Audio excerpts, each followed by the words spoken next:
Welcome everyone. आज हम करेंगे दूसरा चैप्टर जिसका नाम है मनोविज्ञान में जांच की विधियाँ। यानी मनोवैज्ञानिक जांच की विधियाँ कौन कौन सी है जो आपकी एनसीईआरटी में दी हुई है, उन विधियों का वर्णन करेंगे। तो चलिए शुरू करते हैं। सबसे पहले देख लेते हैं कि मनोवैज्ञानिक जांच के लक्ष्य क्या क्या हैं। तो इनमें सबसे पहला आता है मनोवैज्ञानिक जांच का लक्ष्य है वर्णन करना, फिर पूर्व कथन, व्याख्या करना, व्यवहार का नियंत्रण और अनुप्रयोग। ये है मनोवैज्ञानिक जांच के लक्ष्य। अब इसमें पहले बता दें कि पूर्ण कथन क्या है। पूर्व कथन है। पूर्व कथन यानी आपने किसी के बारे में जांच की, किसी स्टूडेंट के बारे में जांच की और आपको पता चला कि ये बच्चा पढ़ने में काफ़ी अच्छा है, तो आप उसके बारे में पूर्व कथन दे सकते हो कि इसके मार्क्स हैं वो इतने आएंगे, यानी अच्छा स्कोर करेगा, यानी उसके बारे में पहले कथन दे सकते हो आप। ठीक है। इसके बाद में आता है कि व्यवहार का नियंत्रण। व्यवहार का नियंत्रण, अगर किसी बालक के बारे में जान लिया तो उसके व्यवहार के बारे में नियंत्रण भी कर सकते हो। जांच की विधियों के बारे में जानने के बाद में आप उसके व्यवहार को जान सकते हो, उसके बाद में उसका नियंत्रण भी कर सकते हो। व्यवहार का नियंत्रण भी किया जा सकता है। और उपयोग यानी व्यवहार का नियंत्रण करना एक अनुप्रयोग ही है, यानी उस जांच से जो रिजल्ट निकला है उसका उपयोग या अनुप्रयोग भी कर सकते हो। अब आता है वर्णन करना, यानी जो आपने जांच में जो देखा है उसका ज्यों का त्यों बताना, वो होता है वर्णन करना। व्याख्या करना और वर्णन करना देखने में एक जैसे हैं, लेकिन ये थोड़ा सा माइनर सा डिफरेंस है इनमें। वो क्या है? वर्णन करना जैसा आपने देखा है वैसा बताना, यानी वो वर्णन करना हो गया। व्याख्या करना यानी उसके बारे में आप क्या कह सकते हो, क्या कारण रहे होंगे, तो इन सभी चीज़ों की के बारे में बताना। जो चीज़ नहीं देखी आपने उन चीज़ों के बारे में भी बताना, वो होता है व्याख्या करना, कि ये कारण रहे हो सकते हैं। तो वर्णन करना, पूर्व कथन, व्याख्या और व्यवहार का नियंत्रण, अनुप्रयोग, ये हैं मनोवैज्ञानिक जांच के लक्ष्य। इसके बाद में आते हैं कि मनोवैज्ञानिक जो अनुसंधान है उसके चरण क्या क्या है। एक बार देख लेते हैं कि इसके क्या क्या चरण हैं। अनुसंधान एक तरीके से मतलब ये है साइंटिफिक रिसर्च है, यानी वैज्ञानिक विधि और साइंटिफिक रिसर्च एक ही बात है। तो इसमें क्या होता है कि ये जो वैज्ञानिक विधि में क्या होता है कि किसी घटना विशेष का वस्तुनिष्ठ, व्यवस्थित और परीक्षणीय तरीके से अध्ययन करने का प्रयास किया जाता है। यानी जो अनुसंधान या वैज्ञानिक विधि है इसके अंदर किसी भी घटना विशेष का वस्तुनिष्ठ, व्यवस्थित और परीक्षणीय तरीके से अध्ययन किया जाता है। तो ये क्या है? ये 3 पॉइंट क्या बताते हैं कि वस्तुनिष्ठ क्या है, व्यवस्थित क्या है और परीक्षणीय तरीका क्या है। तो ये देखते हैं। वस्तुनिष्ठ का मतलब होता है कि किसी भी सवाल का एक ही जवाब होना, ठीक है, यानी एक ही उत्तर होना, उसका मतलब है वस्तुनिष्ठ है वो। व्यवस्थित यानी व्यवस्थित तरीके से, ये वैज्ञानिक विधि की विशेषता है कि व्यवस्थित तरीके से होता है, एक सिस्टमेटिक तरीके से होता है। विज्ञान की ये विज्ञान की ये विशेषता है कि वो एक सिस्टमेटिक तरीके से होता है। परीक्षणीय यानी उसका टेस्ट किया जा सकता है, कि जो आपने घटना विशेष का अध्ययन किया है उसका फिर से टेस्ट किया जा सकता है, वो है परीक्षणीय तरीका। ठीक है, तो ये साइंटिफिक अनुसंधान है, इसकी विशेषता मान सकते हो, या यूं मान सकते हो कि कैसे किया जाता है, कि कैसे अध्ययन होता है। इन 3 बिंदुओं का ध्यान रखा जाता है वैज्ञानिक विधि या साइंटिफिक रिसर्च के अंदर। ठीक है, अब इसके स्टेप कौन कौन से हैं, ये पूरा चैप्टर इन स्टेप के इर्द गिर्द घूमता है। पहला है समस्या का संप्रत्यन, दूसरा है प्रदत्त संग्रह, तीसरा है निष्कर्ष निकालना और चौथा है शोध निष्कर्षों का पुनरीक्षण। तो ये क्या क्या है, एक एक पॉइंट को लेके देखते हैं कि क्या क्या है। सबसे पहले आता है समस्या का संप्रत्यन, यानी कॉन्सेप्ट बनाना कि प्रॉब्लम क्या है। प्रॉब्लम का मतलब यूं समझो कि जिसके बारे में अध्ययन करना है उस विषय का चयन करना, कि हम बालक की बुद्धि के बारे में जैसे अध्ययन कर रहे हैं या उसके व्यक्तित्व के बारे में अध्ययन कर रहे हैं, तो उस विषय का चयन किया जाता है। कोई भी हो सकता है, कोई भी विषय हो सकता है जिसका अध्ययन किया जाता है। उसके विषय के चयन के बाद में हम देखते हैं कि उसकी परिकल्पना का निर्माण किया जाता है, हाइपोथेसिस। अब हाइपोथेसिस क्या होती है?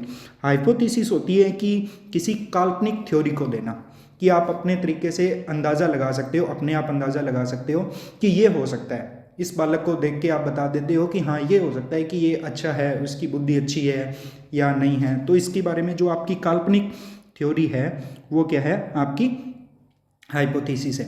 तो किसी भी विषय के बारे में उसकी काल्पनिक थ्योरी देना वो है हाइपोथेसिस। हाइपोथेसिस का निर्माण किया जाता है, ये समस्या के संप्रत्यन में आता है।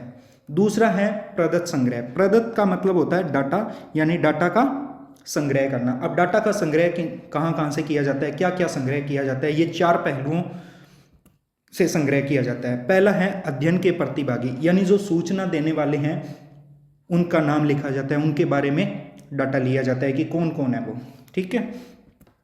उसके बाद में आता है कि डाटा संग्रह की विधि कौन सी अपनाई गई है। उसके बाद में है कि अनुसंधान जो कर रहे हैं उसमें कौन कौन से उपकरण उपयोग में लाए गए हैं। और चौथा है कि प्रदत्त संग्रह की प्रक्रिया क्या रही है, जो डाटा संग्रह किया है उसकी क्या प्रक्रिया है, डाटा या सूचना बोल सकते हो इसको, ठीक है। इसके बाद में आता है कि निष्कर्ष निकालना।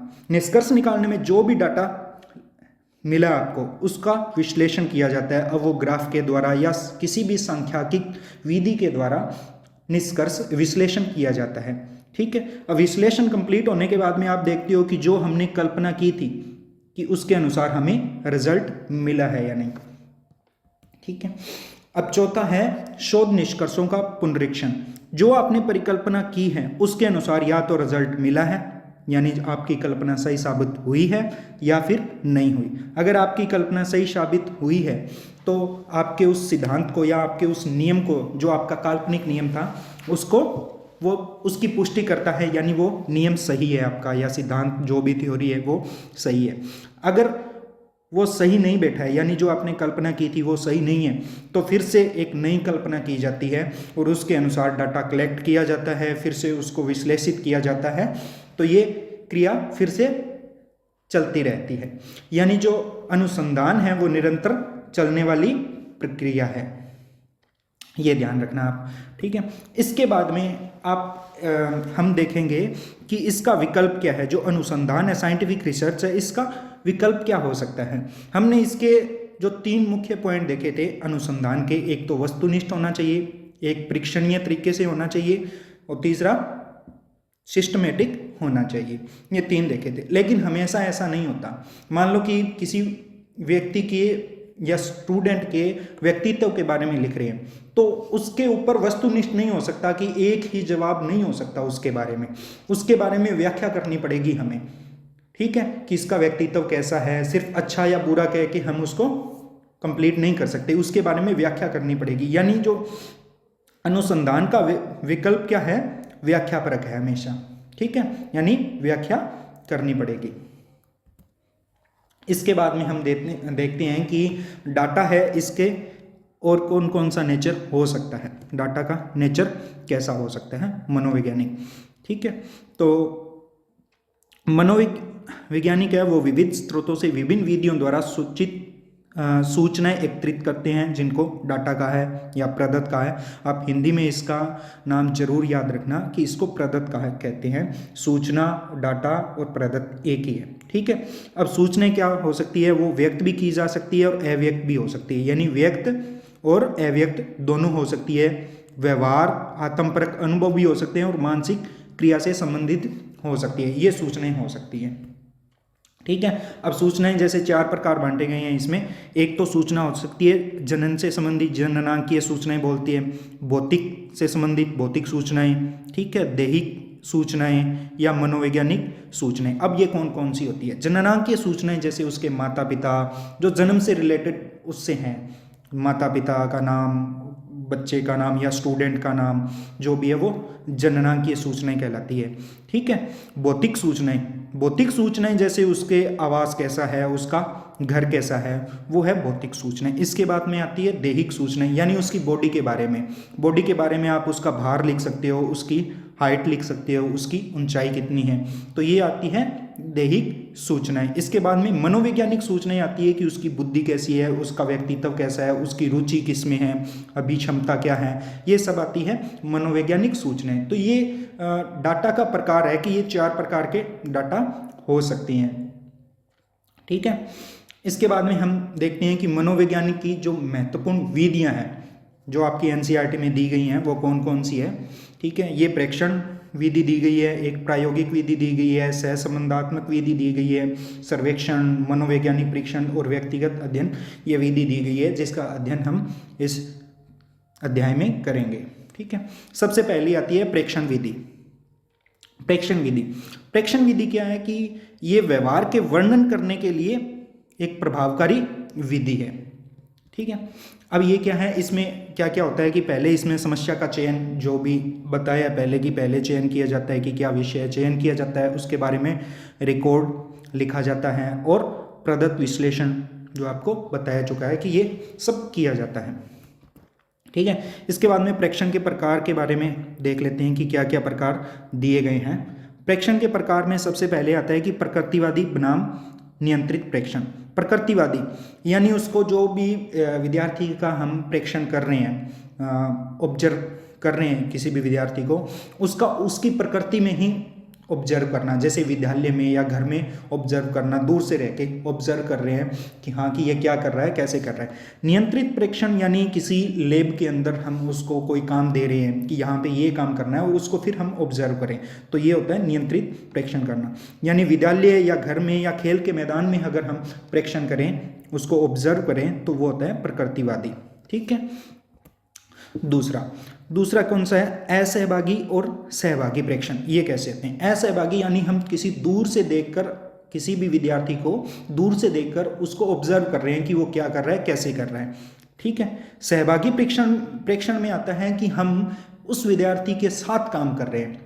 ठीक है, उसके साथ खेल रहे हैं या लैब में उसके साथ काम कर रहे हैं, तो वो कैसे काम कर रहा है उसको ऑब्जर्व कर रहे हैं, वो होता है सहभागी। उसके साथ काम करके उसको प्रेक्षित करना।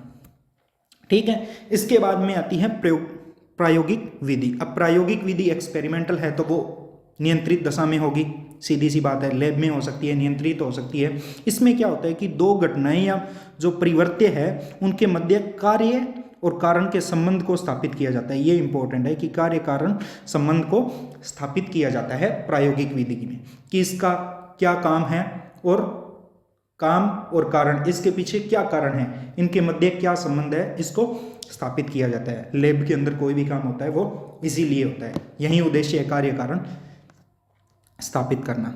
ठीक है, अब क्या है, अब हमने यहाँ पे एक ये पढ़ा है कि परिवर्त्य, घटना या परिवर्त्य। अब परिवर्त्य क्या होता है? कॉन्सेप्ट ऑफ वेरिएबल, वेरिएबल को ही परिवर्त्य बोलते हैं। अब वेरिएबल क्या है? वेरिएबल वो होता है जो उद्दीपक या कोई भी घटना है जो बदलती रहती है, लगातार बदलती रहती है, वो वेरिएबल है। कि आज ये है लेकिन थोड़े टाइम देखोगे वो वहीं नहीं रहेगी, वो घटना बदल जाएगी। जैसे समय है, वो वेरिएबल है, वो बदलता रहता है। ठीक है, इसके बाद में हम देखते हैं कि प्रायोगिक और नियंत्रित समूह। प्रायोगिक और नियंत्रित समूह क्या होता है? प्रायोगिक जो लैब में होता है वो समूह क्या होता है? प्रायोगिक समूह होता है। ठीक है, अब नियंत्रित समूह क्या होता है? नियंत्रित समूह आप कहीं भी नियंत्रित कर सकते हो, आप खेल के मैदान में कर सकते हो, जरूरी नहीं वो लैब में हो। यानी अगर लैब में किसी को नियंत्रित कर रहे हो तो वो एक प्रायोगिक समूह कहलाता है, और लैब के बाहर कहीं भी अगर किसी को नियंत्रित कर रहे हो समूह को, वो एक नियंत्रित समूह कहलाता है। इसके बाद में आता है क्षेत्र प्रयोग और प्रयोगकल्प। इसको ध्यान से समझना। क्षेत्र प्रयोग, ज़्यादातर जो प्रयोग है जरूरी नहीं वो लैब में हो, बाहर भी हो सकते हैं। तो क्षेत्र प्रयोग का मतलब होता है बाहर जाके अध्ययन करना। मान लो कि खेल के मैदान का अध्ययन करना है तो खेल के मैदान में ले जाएं और उसका अध्ययन कर रहे हैं, यानी कि हम खेल के बारे में बता रहे हैं तो उसके मैदान में लेके जाके अध्ययन कर सकते हैं कि हाँ यहाँ पे ऐसे होता है, ऐसे होता है, जो भी बता सकते हैं उन्हें कि फुटबॉल का खेल यहाँ पे प्लेयर होता है, यहाँ पे प्लेयर होता है। फुटबॉल के बारे में बताना है तो फुटबॉल के मैदान में ले गए।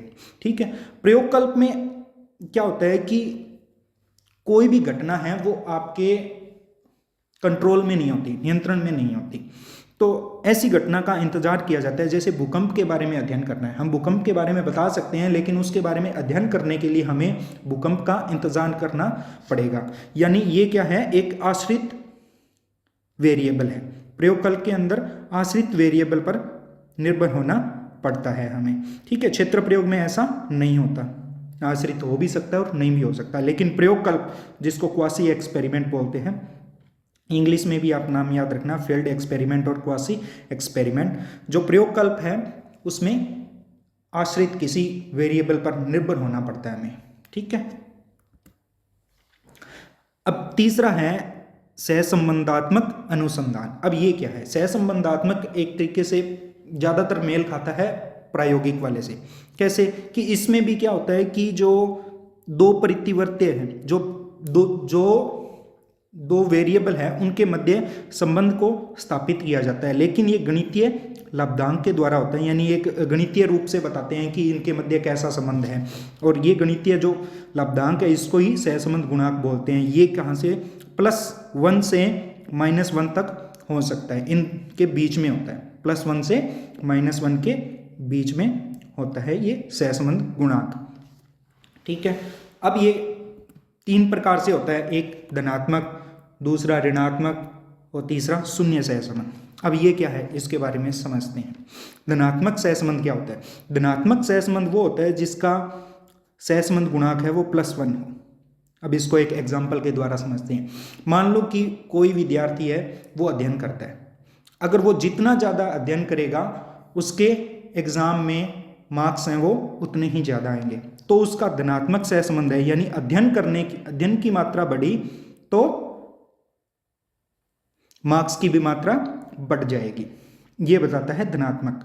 अब ऋणात्मक सहसंबंध, मान लो कि कोई भी विद्यार्थी है वो ज़्यादा खेलता है, अगर उसके खेलने की मात्रा ज़्यादा बढ़ी तो उसके मार्क्स की मात्रा घट जाएगी, तो इसको बोलते हैं ऋणात्मक सहसंबंध, इसको -1, यानी जो सहसंबंध गुणांक है इसका -1 होता है। अब शून्य सहसंबंध कौन सा होता है? शून्य सहसंबंध वो होता है जिसका सहसंबंध गुणांक है वो +0.2 से -0.3 के मध्य हो, वो होता है शून्य सहसंबंध। यानी उनका बीच में कोई रिलेशन नहीं है कि अगर बालक को बोल दे कि हाँ अगर आज आकाश में तारे दिखे तो तुम्हारे इतने नंबर आएंगे, तो कोई रिलेशन नहीं है ऐसा कुछ। ठीक है, तो उनके मध्य सहसंबंध है वो शून्य है। एकदम शून्य किसी का नहीं होता, उनके मध्य कोई ना कोई सहसंबंध पाया जाता है, इसीलिए इसका मान पॉइंट्स में दिया गया है। ठीक है, इसके बाद में आता है सर्वेक्षण अनुसंधान। सर्वेक्षण यानी सर्वे करना। अब सर्वेक्षण अनुसंधान में सूचना एकत्रित की जाती है। ठीक है, विविध तकनीकों से सूचना एकत्रित की जाती है। अब ये कौन कौन सी तकनीकें हैं? जैसे व्यक्तिगत साक्षात्कार, यानी इंटरव्यू लेना, किसी को सामने बिठा के उसके बारे में सूचना ले रहे हैं, तो उसको सामने बिठा के उसका इंटरव्यू ले रहे हैं। ठीक है, व्यक्तिगत साक्षात्कार बोलता है उसे। पर्सनालिटी सर्वेक्षण, यानी उसको कुछ पर्सन की सीट दे दी कि इन पर्सनों को बारे में बताओ जो उसके बारे में हो, यानी जिसका हम सर्वे कर रहे हैं उससे रिलेटेड क्वेश्चन हो, तो उसे पर्सन दे दिया और वो उसका उत्तर लिख रहा है। ठीक है, इसके बाद में आती है दूरभाष सर्वेक्षण, यानी हम फोन पर उससे बात करके उससे रिलेटेड जो भी हमें सूचना चाहिए वो प्राप्त कर रहे हैं। ठीक है, सर्वे कर रहे हैं, वो होता है दूरभाष सर्वेक्षण। इसके बाद में नियंत्रित, यानी उसको एक प्रयोग देके, वही नियंत्रित प्रेक्षण प्रयोग वाला आ गया। ठीक है, तो नियंत्रित प्रेक्षण वैसा ही कि लैब में ले जाके उसे किसी काम को करने दिया जाए और हम सर्वे कर रहे हैं कि वो कैसे काम कर रहा है। ठीक है, इसके बाद में आता है मनोवैज्ञानिक परीक्षण। मनोवैज्ञानिक परीक्षण कौन कौन से हैं? जैसे बुद्धि का परीक्षण, अभिक्षमता का, व्यक्तित्व का, रुचि का, अभिवृत्ति का, मूल्य, शैक्षणिक उपलब्धि का परीक्षण। ये सारे परीक्षण क्या है? मनोवैज्ञानिक परीक्षण है। ठीक है, साइकोलॉजिकल टेस्ट होते हैं ये। ठीक है, अब साइकोलॉजिकल जो टेस्ट हैं वो तकनीकी रूप से मानकीकृत होते हैं, स्टैंडर्ड होते हैं और वस्तुनिष्ठ यानी ऑब्जेक्टिव होते हैं। ठीक है, मानकीकृत का मतलब कि ये हर कोई नहीं बना सकता, इनको मनोवैज्ञानिकों द्वारा बनाया होता है। अनेक विधियां, अनेक सारे टेस्ट इन पे अप्लाई किए होते हैं, तब जाके ये मानकीकृत होते हैं कि हाँ सब जगह अप्लाई किए जा सकते हैं, मनोवैज्ञानिक द्वारा बनाए हुए होते हैं। वस्तुनिष्ठ का मतलब उनका उत्तर एक ही होता है कि आप टेस्ट कोई भी जांचे उसको कि 1, 2 या 3 जितने भी मनोवैज्ञानिक जांचे, उनका उत्तर वही बताएगा कि हाँ इसका उत्तर यही है, यानी एक ही उत्तर होगा, उसे बोलते हैं वस्तुनिष्ठ होना। इसके अलावा जो मनोवैज्ञानिक परीक्षण है उनकी क्या विशेषता है कि वो विश्वसनीय होंगे। विश्वसनीय का मतलब मान लो कि हम राजस्थान में टेस्ट ले रहे हैं, कोई भी बुद्धि का परीक्षण करवा रहे हैं, और अगर उसे हरियाणा में भी करवाएं तो वही टेस्ट अप्लाई होगा, इसके लिए हम क्वेश्चन ऐसे नहीं है कि अलग से हरियाणा के लिए अलग से हमें क्वेश्चन देखने पड़ेंगे, क्योंकि वो मानकीकृत है, ठीक है। तो सबके लिए होगा, यानी विश्वसनीय है, सबके लिए है। इसके अलावा वेद, वेद का मतलब मान लो कि हम बुद्धि का ही परीक्षण ले रहे हैं और उसके अंदर सारे जो क्वेश्चन है वो ऐसे हैं जो बुद्धि के मापन कर रहे हैं, जो बुद्धि का मापन कर रहे हैं। ऐसा नहीं कि व्यक्तित्व का टेस्ट ले रहे हैं और बुद्धि के मापन वाले क्वेश्चन डाल रहे हैं। तो वैलिड यानी वेद तभी होगा जब उसमें बुद्धि वाले ही क्वेश्चन हो, यानी वो वैलिड होते हैं, वैधता होती है उनकी। इसके बाद में आता है मानक, यानी कुछ मानकों पे टेस्ट का निर्माण किया जाता है, वो मानक होता है, इसीलिए इसे मानकीकृत बोला गया है, ठीक है। इसके बाद में आता है परीक्षण के प्रकार। परीक्षण के प्रकार कौन कौन से हैं अब देख लेते हैं। परीक्षण के प्रकार में जैसे भाषा के आधार पे कौन कौन से होते हैं, एक तो होता है वर्बल, नॉन वर्बल और परफॉर्मेंस बेस्ड जो परीक्षण होते हैं। वर्बल यानी जो शिक्षित व्यक्ति है उससे हम वाचिक टेस्ट ले सकते हैं, उससे मौखिक टेस्ट ले सकते हैं, ठीक है। अवाचिक यानी जैसे चित्र का निर्माण हो गया या किसी भी चित्र को दिखा के उसे पूछ सकते हैं, ठीक है। और वाचिक के अंदर क्या होता है कि शब्द की एक जैसे क्वेश्चन दे दिया उसे लिखकर और वो हमें बता रहा है या वो लिख के दे रहा है, तो वो हो गया वाचिक। अवाचिक में किसी का चित्र का निर्माण हो गया। और निष्पादन परफॉर्मेंस का मतलब उससे कोई भी काम करवा के देखते हैं कि वो कैसा करता है। जैसे वहीं चित्र का निर्माण करवा के देख लें उससे कि इसका चित्र बनाओ, तो वो हो गया निष्पादन परीक्षण, ठीक है। कोई भी कार्य करवा के देख लें कि उससे जो डाइस है वो इसको क्यूब को सॉल्व करो, इसको डाइस से रिलेटेड कोई भी काम दे दिया, तो वो हो गया निष्पादन परीक्षण यानी परफॉर्मेंस बेस्ड परीक्षण। इसके बाद में आते हैं देने की रीति के आधार पर जो परीक्षण है वो होता है व्यक्तिगत और सामूहिक रूप से, यानी एक एक व्यक्ति का भी ले सकते हैं और समूह एक पूरे ग्रुप का भी टेस्ट लिया जा सकता है। इसके बाद में आते हैं कि वैज्ञानिक परीक्षण वो गति परीक्षण भी हो सकता है और पावर परीक्षण भी हो सकता है। अब गति परीक्षण और पावर परीक्षण में फर्क देखो। गति परीक्षण कौन सा होता है, जिसमें एक समय सीमा दी जाती है कि आपको ये टेस्ट है वो पूरे 2 मिनट के अंदर कंप्लीट करना है, वो होता है गति परीक्षण, ठीक है, कि वो कितनी जल्दी कंप्लीट करना है। पावर परीक्षण कौन सा होता है, पावर यानी शक्ति का परीक्षण वो होता है कि जिसमें आपको 10 क्वेश्चन दे दिए और आपको टाइम अनलिमिटेड दे दिया कि हमें ये 10 क्वेश्चन पूरे करके ला के दो, कोई टाइम की बाउंडेशन नहीं है, तो होता है शक्ति परीक्षण, ठीक है। इसके बाद में आता है व्यक्तिगत अध्ययन। व्यक्तिगत अध्ययन क्या होता है कि किसी भी व्यक्ति को गहराई से अध्ययन करने पर बल देता है व्यक्तिगत अध्ययन, यानी उसके जो भी पूर्वजों के बारे में अध्ययन कर लिया, उसके बारे में जितना अध्ययन किया जा सकता है किसी व्यक्ति का, उसको बोलते हैं व्यक्तिगत अध्ययन यानी केस स्टडी बोलते हैं इसको, ठीक है।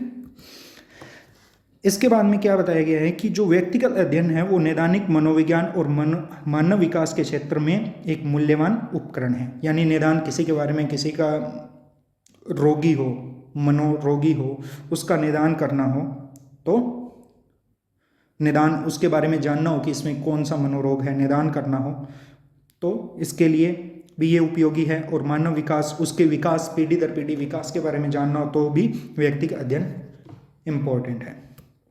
इसके बाद में आता है कि जो फ्राइड था, इसने मनोविश्लेषणवाद का जो सिद्धांत दिया था वो किसके आधार पर, जो इसने प्रेक्षण किए थे, तो व्यवस्थित जो अभिलेख और प्रेक्षण तैयार किया था वो किसके कारण संभव हुआ, व्यक्तिगत अध्ययन के कारण संभव हो पाया, यानी इसने भी केस स्टडी की थी, ठीक है। इसी प्रकार जो जीन प्याजे है, जीन प्याजे के जो संज्ञानात्मक विकास का सिद्धांत दिया था जीन प्याजे ने, जिसको नीतिपरक सिद्धांत नाम दिया है या संज्ञानात्मक विकास का सिद्धांत नाम देते हैं, इसने 3 बच्चों पर परीक्षण किया था, ठीक है, 3 बच्चों पर परीक्षण किया था, यानी उसका केस स्टडी की थी,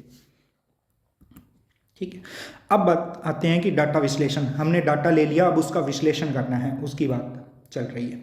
तो उसके लिए हम परिमाणात्मक विधि भी अपना सकते हैं और दूसरी कौन सी है, गुणात्मक विधि। परिमाणात्मक यानी कोई भी हमें डाटा दे दिया गया, सांख्यिकीय रूप से डाटा मिला है हमें कि इसकी बुद्धि इतनी है, इसकी बुद्धि इतनी है, तो उसे हम परिमाणात्मक विधि बोलते हैं, ठीक है।